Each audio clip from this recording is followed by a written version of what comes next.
लगेगा आपको जानना चाहिए, ऐसी जानकारी साधारण भाषा में, सरल भाषा में दूंगा। याद है आपको वो 13 साल का छोटा सा बच्चा, जिस समय सारे बच्चे बिल्लू, चंपक, चाचा चौधरी, साबू इसकी कहानियां पढ़ा करते थे, उस समय ये बैलेंस शीट पढ़ता था कंपनीज की। इसका नाम है वॉरेन बफे। सारा पैसा इसने शेयर मार्केट में इन्वेस्ट कर करके कमाया। पर कैसे कमाया, पहले तो समझिए। इन्वेस्टमेंट कई प्रकार की हैं। आप अगर आज एक एफडी में इन्वेस्ट करते हैं तो आपको 7% मिल जाता है, डेट फंड में 6% मिल जाता है। आज रियल एस्टेट और गोल्ड भी पिछले 5 साल से आपको 5% से ज्यादा का रिटर्न नहीं दे रहे हैं। सेविंग अकाउंट में 4% मिलता है, करंट अकाउंट में तो आपको कुछ मिलता ही नहीं है।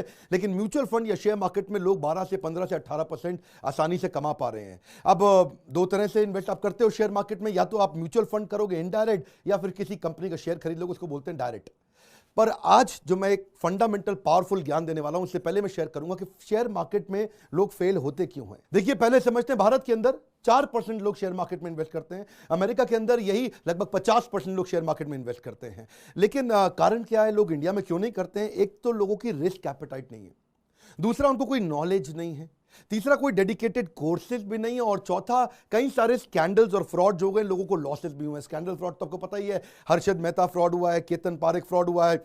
पर उसी के दौरान यहां बड़े अच्छे लोग, बड़े पावरफुल लोग भी जिन्होंने पैसा कमाया है। वॉरेन बफे का तो आपको नाम मालूम ही है, लेकिन एक इंडिया के भी इंडियन वॉरेन बफे, जिनको बोलते हैं राकेश झुनझुनवाला, इनको इंडिया का वॉरेन बफे बोला जाता है। इनके अलावा रामदेव अग्रवाल, विजय केडिया, राधा कृष्ण दमानी, ये कई लोगों ने पैसा कमाया है। पहले समझते हैं ये शेयर मार्केट काम कैसे करती है। एक सब्जी मंडी की तरह करती है। आप सब्जी मंडी जाते हैं सब्जी खरीदने, उससे पूछते हैं भैया आलू दे दो, कहता है 20 रुपए किलो। आप कहते हो नहीं 15 रुपए किलो। वो कहता नहीं 20 रुपए किलो। तो आप कहते हो 15 से ऊपर नहीं दूंगा। बोलते ना तेरी ना मेरी, चल 18 रुपए लगा ले। नेगोशिएशन हो रहा है, डिमांड एंड सप्लाई चलती है इसके अंदर।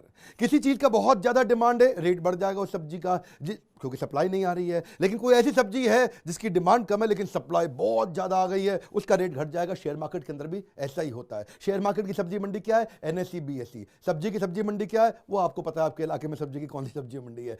National stock exchange, Bombay stock exchange, यहीं पर जाकर के आप ट्रेडिंग करती हैं, यहां से पता चलता है आपको। लेकिन यहां गलती क्या होती है, यहां पे लोग शेयर खरीदते वक्त टिप मांगते हैं। टिप, भाई टिप दे दो, किस में लगा लूं, भाई कौन सा चल रहा है, एक किसकी बाहर चल रही है आजकल। टीवी से टिप लेने की कोशिश कर रहे हैं, एडवाइजर से टिप लेने की कोशिश कर रहे हैं, न्यूज़पेपर से लेते हैं, इंटरनेट से लेते हैं, दोस्तों से लेते हैं, अरे बता दे, कोई अंदर की खबर बता दे। टिप चाहिए, टिप आपको रेस्टोरेंट में मिलती है। शेयर मार्केट की टिप नहीं चलती। आप न्यूज़ को मत ट्रैक करिए, ट्रेंड को ट्रैक करिए। One more time, come on. क्या? न्यूज़ को मत ट्रैक करिए, ट्रेंड को ट्रैक करिए। थोड़ी इंटेलिजेंस चाहिए, थोड़ी समझदारी चाहिए। इसके अंदर है, कमाल की बात शेयर करूंगा, बस एक फंडामेंटल वो समझ में आ गया, शेयर मार्केट का बहुत बड़ा ज्ञान मिलेगा आपको। आज बात करूंगा पीई की। पीई क्या होता है? ये होता है प्राइस अर्निंग रेशियो। पहले समझो निफ्टी क्या है, निफ्टी 50। ये निफ्टी 50 क्या होता है? ये 50 सबसे बड़ी कंपनी जो हमारे देश की, उन सबको मिला करके एक रिप्रेजेंटेटिव होता है निफ्टी, जो ये 50 कंपनियों का रिप्रेजेंटेशन करता है कि भाई मार्केट कैसी चल रही है। ये जो टॉप 50 कंपनियां जैसे परफॉर्म कर रही हैं, उनका समावेश होता है निफ्टी। उसी से पता चलता है निफ्टी को देख के कि भाई सारी कंपनी अच्छा परफॉर्म कर रही हैं कि हल्का परफॉर्म कर रही हैं। अब निफ्टी का एक प्राइस अर्निंग रेशियो होता है, यानी कि कितना रुपया लगाऊंगा मुझको कितना रुपया मिलेगा। साधारण भाषा में आप समझिए, बस प्राइस अर्निंग रेशियो। बस आज मेरा ये टिप पकड़ लीजिए, शेयर मार्केट में इन्वेस्ट करना है या नहीं करना है, महाज्ञानी बनने वाले। आज मैं पी की एक ऐसी कहानी बताऊंगा जो बड़े बड़े इन्वेस्टर को पता लेकिन आपको बताते नहीं है। सुनिएगा दोबारा से। प्राइस अर्निंग रेशियो किसका? निफ्टी का भी होता है वो, यानी कि 50 कंपनियों को मिला के, या वही प्राइस अर्निंग रेशियो एक इंडिविजुअल कंपनी का, जैसे रिलायंस का हो सकता है, टीसीएस का हो सकता है, इन्फोसिस का हो सकता है। प्राइस अर्निंग रेशियो चेक करना चाहिए। अब आप इंडिविजुअल शेयर का चेक करने से पहले पूरी की पूरी मार्केट का चेक करो कि कितना लगाऊंगा कितना मिलेगा।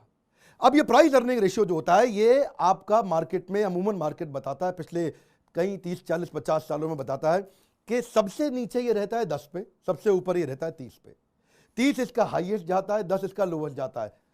10 से नीचे भी जा सकता है, असंभव नहीं है, लेकिन जाता नहीं है। अगर 10 के आसपास है Nifty P price earning ratio, Nifty का 10 11 12 13 है, ज्यादा पैसा लगा लीजिए, क्योंकि इस समय आपको कम पैसे पे अच्छा रिटर्न मिलने वाला है। और अगर निफ्टी 30 के आसपास है, 25 26 27 28 29 30, अब पैसा बहुत कम लगाइए या मत लगाइए। निफ्टी नीचे है, इन्वेस्ट करिए। निफ्टी ऊपर है, डाइवेस्ट करिए। लेकिन क्या है, लोगों को टिप चाहिए, वो ये बेसिक ज्ञान तो सीखना नहीं चाहते हैं। उनको क्या यार, ये निफ्टी निफ्टी क्या हो रहा है, ये पी क्या हो रहा है, बताओ भैया, रिलायंस में लगा दूं, पैसा डाल दूं। वही गलती होती है। एक बार किसी एक बड़े महान इन्वेस्टर ने कहा था, I am excelling in market.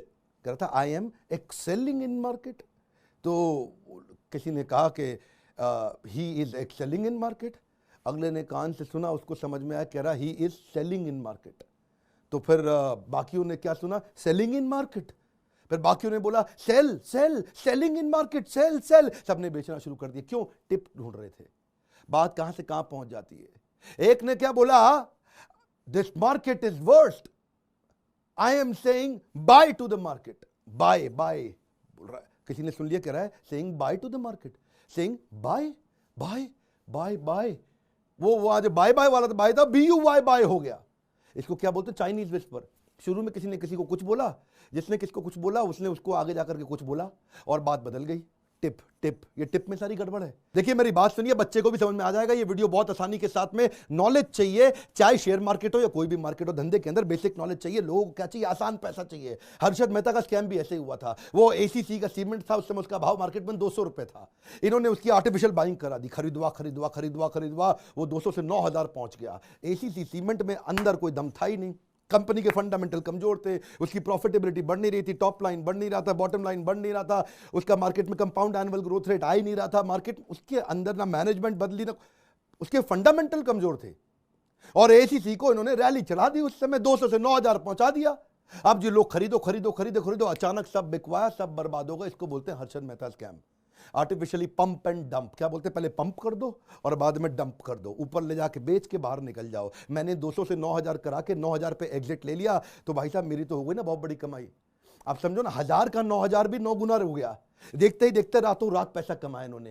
ये तो 200 से 9000 कर दिया, बस यही कहानी है जी। टिप टिप टिप कहाँ मिलती है? रेस्टोरेंट में मिलती है। पहले जाके मार्केट में PE चेक करो। क्या चेक करो? निफ्टी का, निफ्टी 50, 50 कंपनीज का रिप्रेजेंटेशन है वो।